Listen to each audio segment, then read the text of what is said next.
welcome to Views on News. I am Jawad. Tehami. Pakistan's Prime Minister Shehbaz Sharif is in Azerbaijan on a two-day official visit on the invitation of Azeri President Mr. Ilham Aliyev. The Prime Minister held a meeting with Azeri President Mr. Ilham Aliyev, and both the leaders agreed to expand the bilateral cooperation and take it to the next level. According to the Prime Minister's office, the Prime Minister informed the Azeri President that the cabinet in Pakistan has approved the import of LNG from Azerbaijan to Pakistan, and the Prime Minister's office has also said the discounted LNG cargoes will start arriving in Pakistan from next month. The Azeri President has said that Azerbaijan will cooperate with Pakistan in order to meet its energy needs. The President also said that Azerbaijan has agreed to develop an integrated system of assessment of import duty on rice being imported from Pakistan, adding that his country has already given exemption from import duty on rice. Now, President Ilham Aliyev also said they have agreed to increase the number of flights between the two countries also.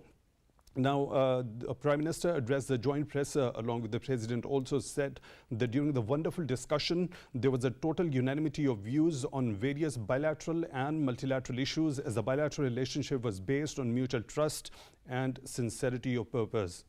Earlier, the Foreign Office had given a statement just before the Prime Minister's arrival in Azerbaijan. Let me quote, "Pakistan-Azerbaijan relationship is embedded in commonalities of faith, culture and history, and strengthened by mutual trust and convergence of views on regional and global matters," unquote. Let me quickly bring in our panelists. We are honored to have been joined by an esteemed panel of guests in the studio. Mr. Nasir Ali Khan, his former ambassador. Mr. Nasir Ali Khan, thank you very much for joining in today at Views on News. I really appreciate that. We are also honored to have been joined in the studio by Dr. Naazir Mahmood, his senior journalist. Dr. Naazir Mahmood, thank you very much for your time, also for being with us on Views on News tonight. We really appreciate that. Let me begin the discussion with you, Mr. Nasir Ali Khan. Now, over the years, when we look at this bilateral relationship, how do you think this relationship has evolved over time, and what had been the key convergences of this bilateral relationship between Pakistan and Azerbaijan? The fact that soon after the independence of Azerbaijan, we were the second country to recognize them, built a strong relationship from that point of view. The other fact is that we have had a very, very strong relationship with Turkey, and Turkey is also a very close ally and friend of Azerbaijan, apart from being a neighbor and another Muslim country in the region. So these, over these last 30 years or so, our ties have been strengthened. However, because initially people-to-people contacts matter a lot, I see that these efforts in the last few years to start direct flights to Azerbaijan will strengthen the relationship even further. Apart from that, because of the mutual interests as far as trade and commerce are concerned, Pakistan's import bill, the majority of it is energy. So as far as LNG is concerned, where there is a great potential for Azerbaijan selling us LNG, we import about $5 billion worth of LNG every year. And if we can get a good rate for that, we can not only save valuable foreign exchange, but our industry can benefit from that. So they have a price negotiating committee.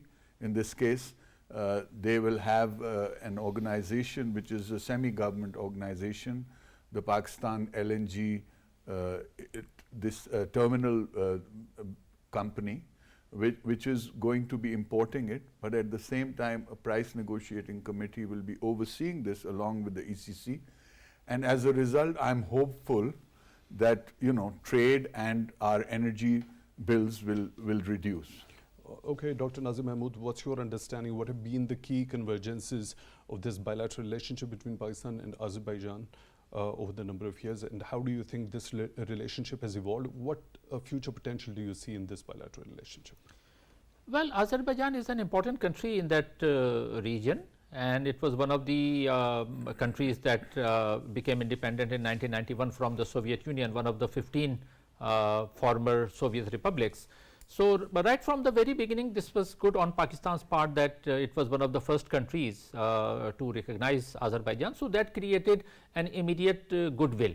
And secondly, as just mentioned, that Azerbaijan is a country of Turkic origin. Azeri language is also very similar to Turkish language. So, since Pakistan enjoys good relations with Turkey, so naturally that also played an important role. And then secondly, when this conflict with Armenia started, between Armenia and Azerbaijan, of course, Azerbaijan was looking for allies who could help, and luckily again Turkey and Pakistan were two important countries who extended all possible help that we could. So, that played an important role, and quite recently also, because the first war was in 1990s, and then recently Azerbaijan took back that territory with Pakistan's and Turkey's help, in fact. So, that enhanced, improved Pakistan's relationship with Azerbaijan. And then Azeri president, not only this Ilham Aliyev, his father Heydar Aliyev, who was the first president of Azerbaijan, and he for 10 years from I think 1991 to 2000 when he died, he and his son now. So, they have visited Pakistan multiple times. From Pakistan side also, our head of state and head of governments, they have visited previously also. So, now this was the right time for Prime Minister Shehbaz Sharif, because Pakistan again is looking for energy. And Dr. Nasir, I beg your pardon for the interjection over here. You just mentioned the support by Pakistani side on the Nagorno-Karabakh issue to Azerbaijan. Likewise, we have support a continuous understanding on the Azeri side regarding its support towards the disputed territory of Indian illegally occupied Jammu and Kashmir on all the international fora. So that was also the reciprocation coming. What's your understanding? Yes, I'm glad you pointed that out, because from Azerbaijan also has reciprocated, and Azerbaijan is also one of those friendly countries who openly sided with Pakistan, and they have had no reservations like some other Muslim friendly countries who have been our friend, but they have not been that vocal. But Azerbaijan never had any reservation about Kashmir issue, and they openly condemned the atrocities committed by Indian occupation forces in India, in Kashmir by India. So, of course, that Azerbaijan has reciprocated positively. So how do you see this reciprocation when it comes to both the countries supporting each other on the regional issues, on all the international fora? What does that depict? Does it depict the sincerity of purpose, as has been said by Prime Minister Shehbaz Sharif? Well, immediately Pakistan's need is energy need. So, on the international fora, of course, Azerbaijan has one vote and it supports Pakistan. But we also need to keep in mind that Azerbaijan is relatively a small country, there are 10 million population. So, we also, in addition to Azerbaijan, of course, Azerbaijan will has promised to provide us LNG, and that will help us. But there are a couple of things that we should keep in mind. Number one, right now where the LNG is coming from, our LNG primary partner is right now Qatar.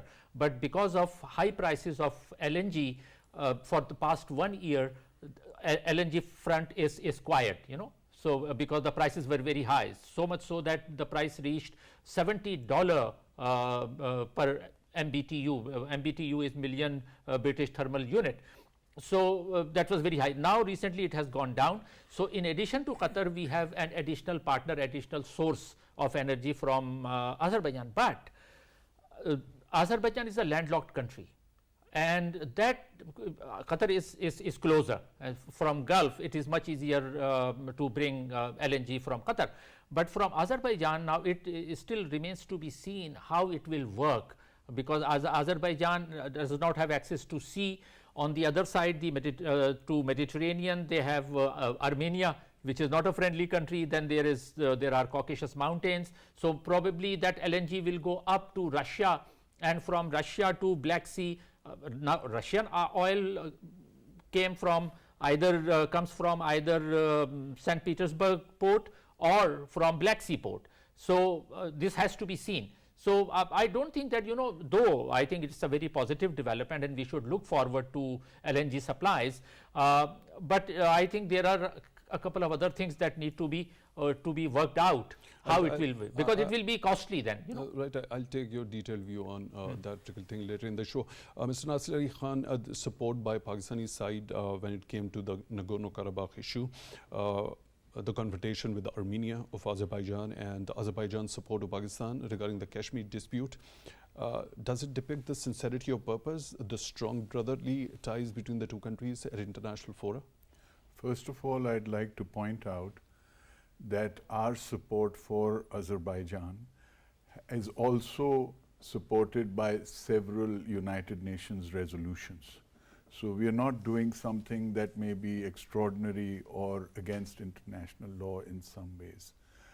At the same time, I have to mention that their support, like Turkey and like Malaysia in many instances, has been absolutely solid, despite all the pressures that the Indians may have put on them or other friends of India might have put on them. So this is something, even though it may be a small country, this is something that we can count on and that we should value.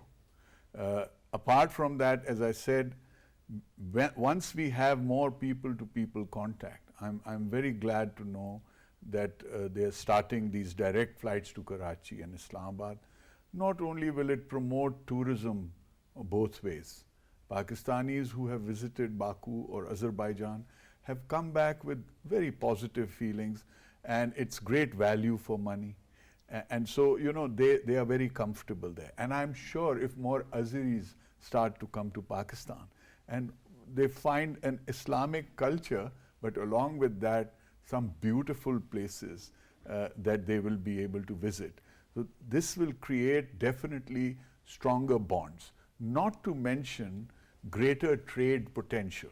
You see, when you have people coming and going, they meet other businessmen, they look for other opportunities. So it's not just rice that we can send to Azerbaijan.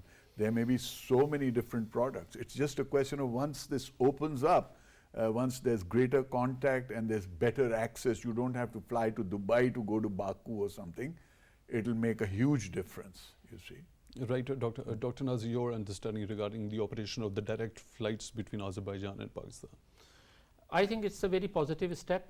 And let me remind you, when Azerbaijan became independent, I was in Karachi, and I remember at that time, not only from Azerbaijan and from other Central Asian countries also, though Azerbaijan is not technically speaking a Central Asian country. Central Asian countries are to the east of Caspian Sea, but from that region, from Central Asia and from Azerbaijan, there were part of the Karek.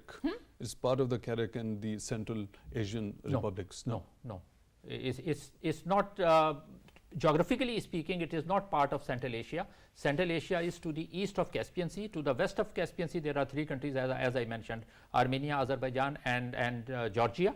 They are called Transcaucasian countries. Anyway, that is a geographical discussion. And there is a disagreement also, because we don't know where Central Asia starts. Some people say that Afghanistan is also part of Central Asia, but Afghanistan is also part of SAARC, which is South Asia. So let's leave that discussion on a side. But the point that I am making is that in early 1990s, at that time, again, this was the first Nawaz Sharif government, and I remember Sardar Asif Ahmed Ali was the Minister of State for Economic Affairs, and he visited Central Asia and including Azerbaijan, and then onwards, at that time also there were agreements signed and all, and there was an influx of Azerbaijani tourists from Azerbaijan and from other Central Asian countries. And it carried on for a couple of years, but then suddenly it went down. And the reason is that, again, gradually what happened, because we have been emphasizing that we need to encourage tourism, and tourism means that tourists go to a society which is relatively more permissive. If you go to, I have lived in Baku for a year or so, way back in Azerbaijan. So I know Azerbaijani society is a much more permissive society. When tourists come to Pakistan or go to anywhere, they want to spend their nice time, their evenings. So unless we start working in that direction and make Pakistan tourist friendly country, I am sorry to say in Pakistan right now, why tourism is that low? Because people do not consider Pakistan as a tourist friendly country. So opening of these flights is good. There are many Pakistani tourists who go to Azerbaijan, they spend their time, they spend their money, but to attract tourism from there, we need to do something else also. So this is a very positive step, operating flights, direct flights, and of course it will help in promoting tourism, and probably we can positively expect that more tourists will come from Azerbaijan. But as I said, that we need to work on other fronts also. Right, Mr. Nasir Khan, you also mentioned earlier about rice. So there is an exemption of import duty on rice that has been announced by Azerbaijan. There is a huge potential for Pakistan to enhance its exports when it comes to exporting rice to particularly Azerbaijan. It can be a potential huge market for Pakistan, isn't it so?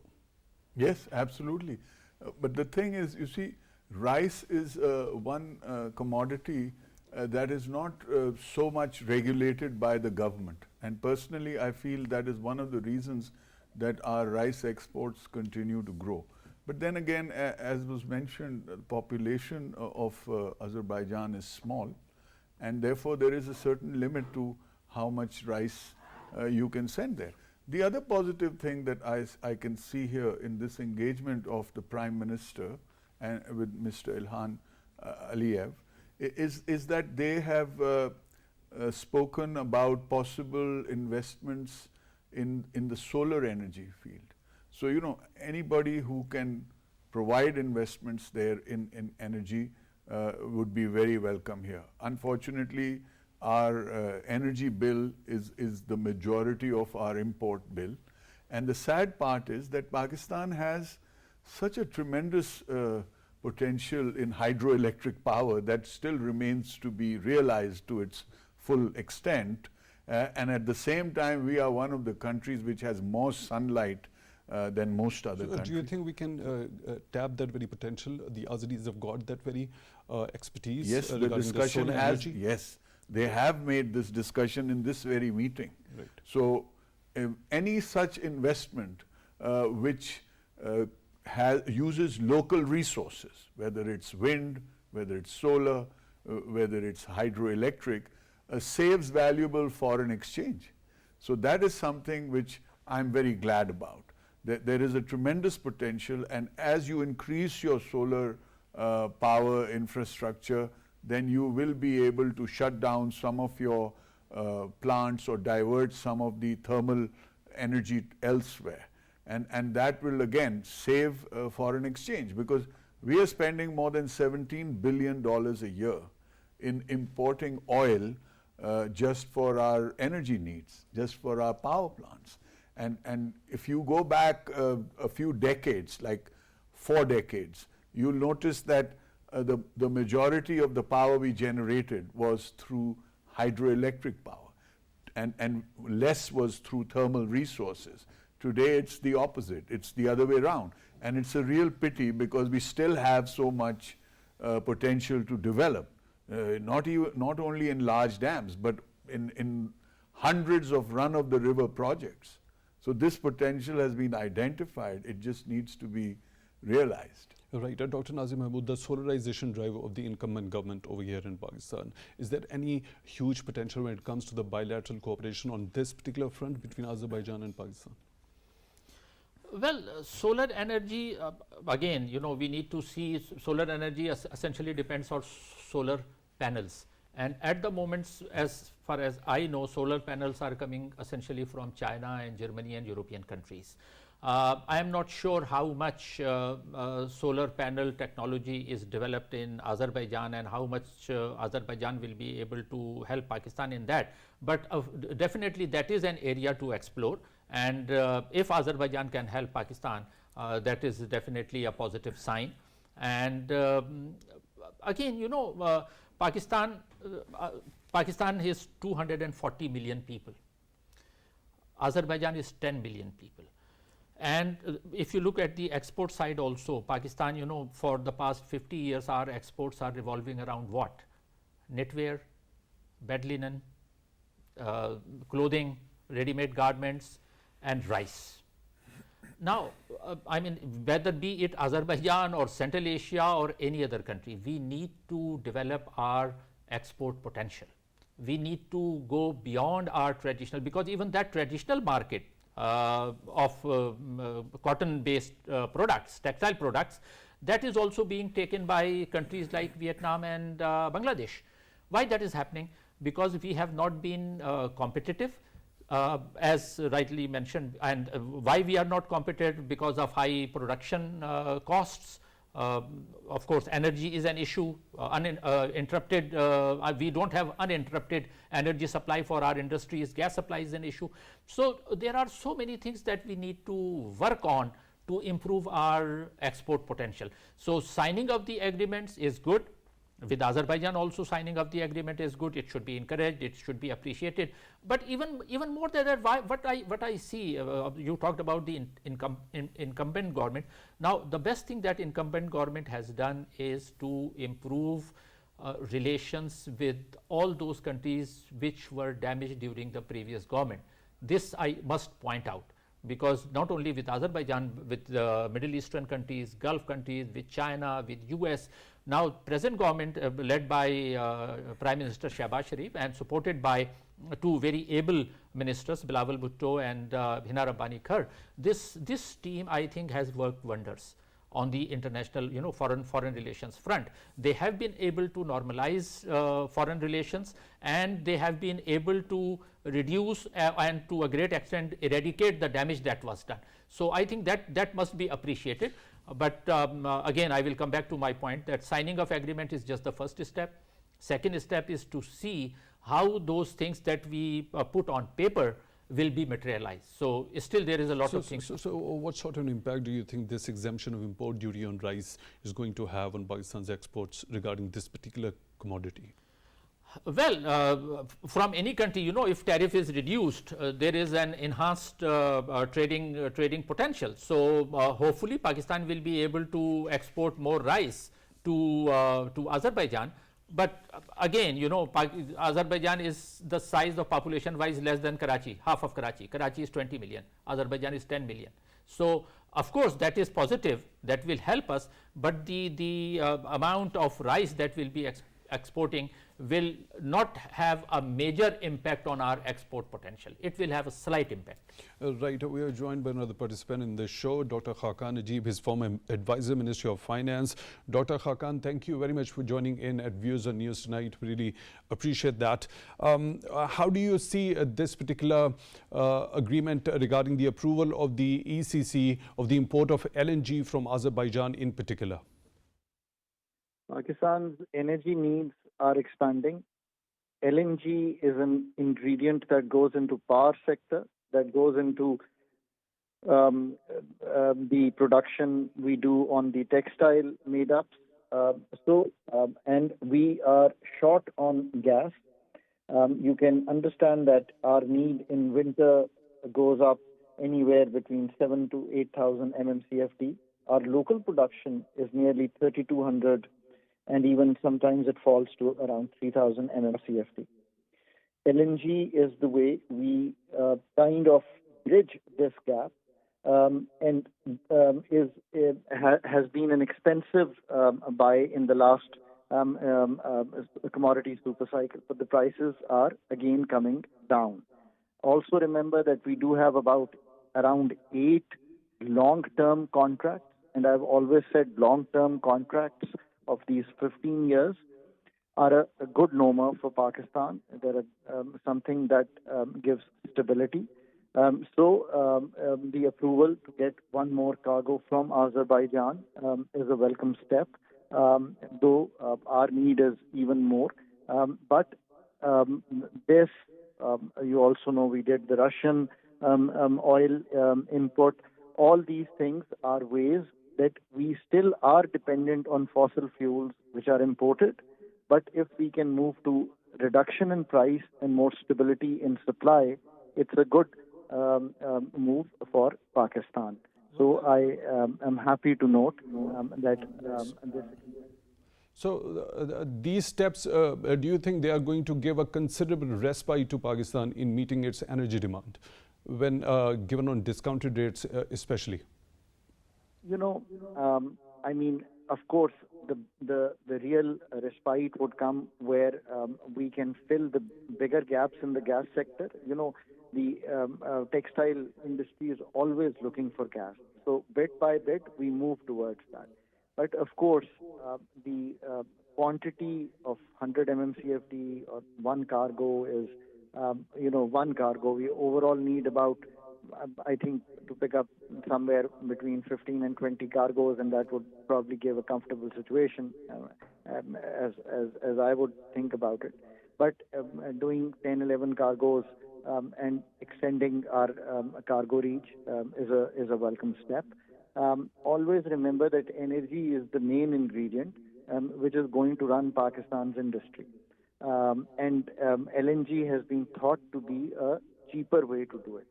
Also remember that Pakistan has a very big domestic network of gas. We've set up this network because we thought that we had a lot of indigenous gas, and we would be able to run our, cooking, our washing, our cleaning, our heating on this kind of gas network by heating water up. But it is looking more and more difficult as gas reserves have gone down. So that's why we look towards our LNG. As prices ease, Pakistan could again be thinking of the longer term contracts. If I remember correctly, it was PMLN which set the first the 15-year contracts that were set, and I think PTI did one or two only. And now again, if we go to the region, and what is most important, Jawad, here is that to think that regional trade, regional ties make a big dent in making countries move forward. The ASEAN was a big player. First, we thought of doing SAARC, but now we are thinking of doing Azerbaijan, Russia, Iran, China. So these are countries with which our relationships are good, our relationships are neat, our relationships don't have any thorny issues.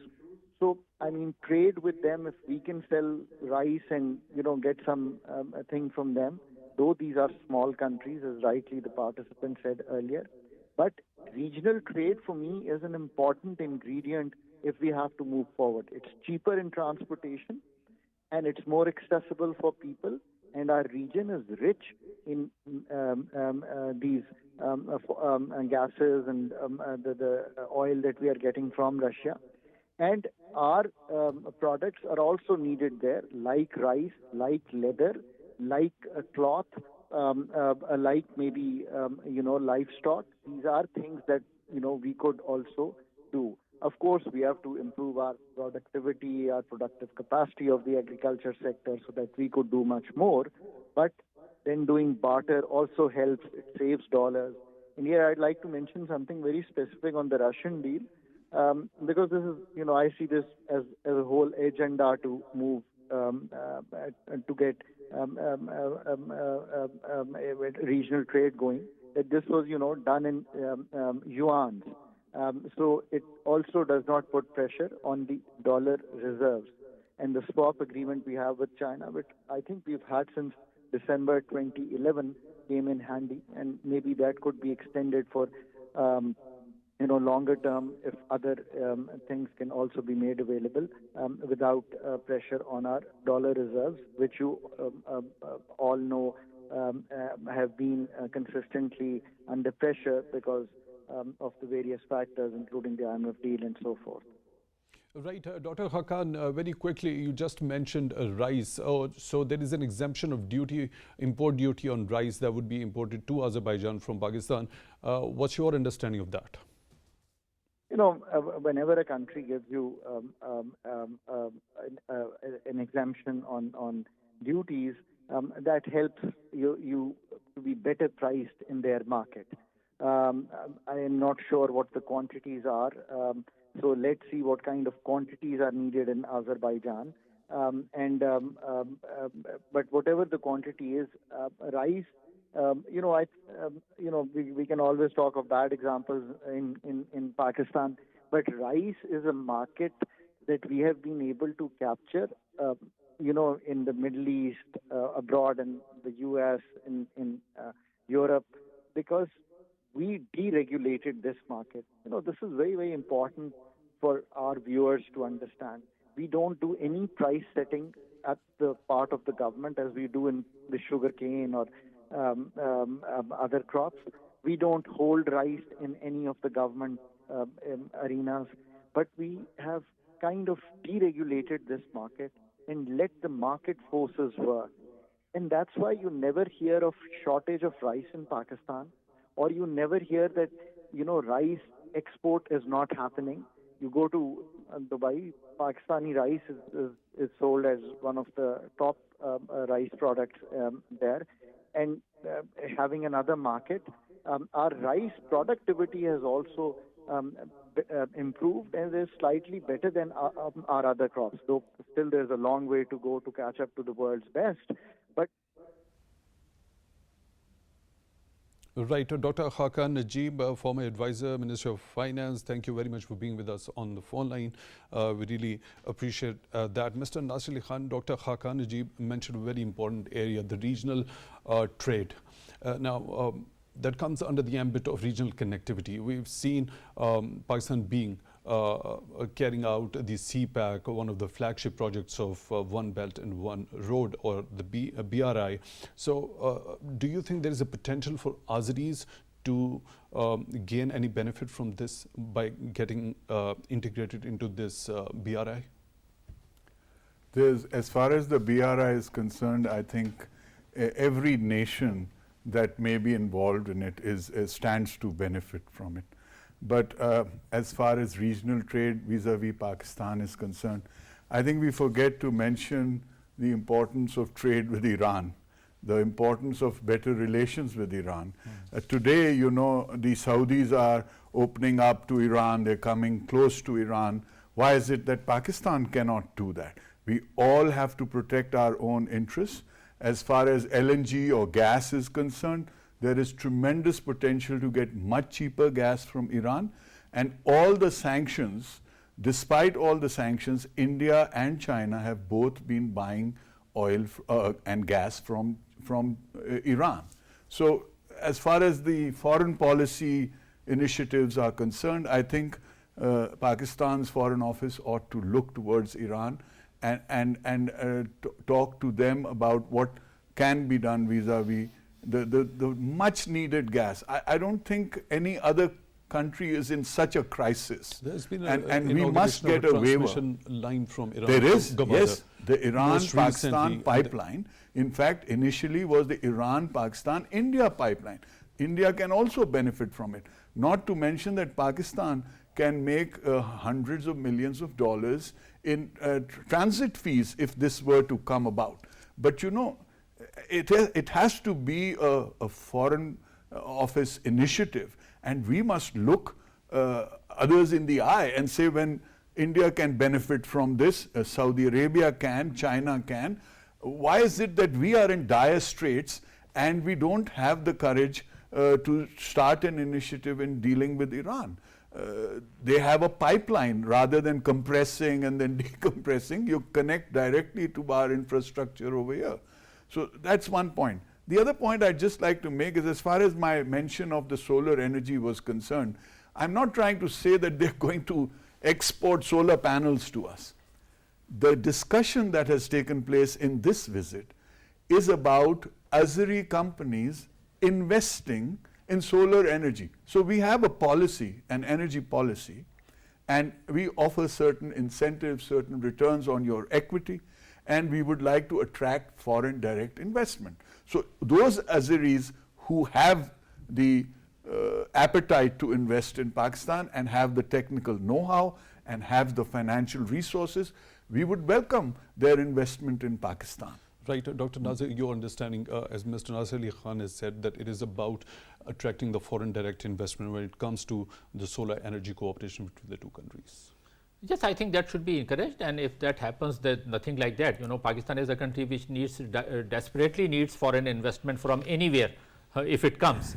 So, if Azerbaijan is willing, I think we should provide them a conducive and encouraging environment to invest. And Azerbaijan, though it is a small country, but it is a relatively, in per capita GDP and all, it's a richer country than Pakistan. Pakistan's per capita GDP right now is just around $1,500, and Azerbaijan's is around $6,000. So, Azerbaijan, though it is small, it has potential, and of course, it has companies also. So, I think if Azerbaijan can invest in Pakistan in energy sector, that should be encouraged, and that will be certainly a very, very good news for Pakistan.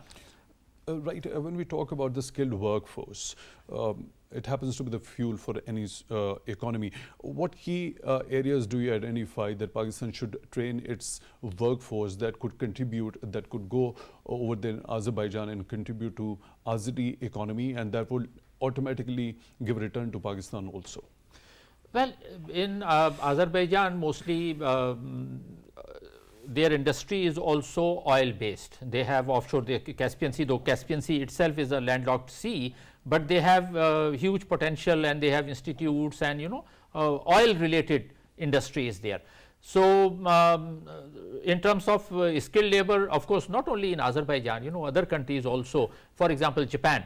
Japan has been telling us to give them skilled labor, skilled people, but somehow in Pakistan, though we have a youth bulge, and just today I was attending a talk by Dr. Hafiz Pasha, and he was pointing out that we have over 10 million idle youth, and idle youth means those young people from age 15 to 30 who are not doing much, they are idle.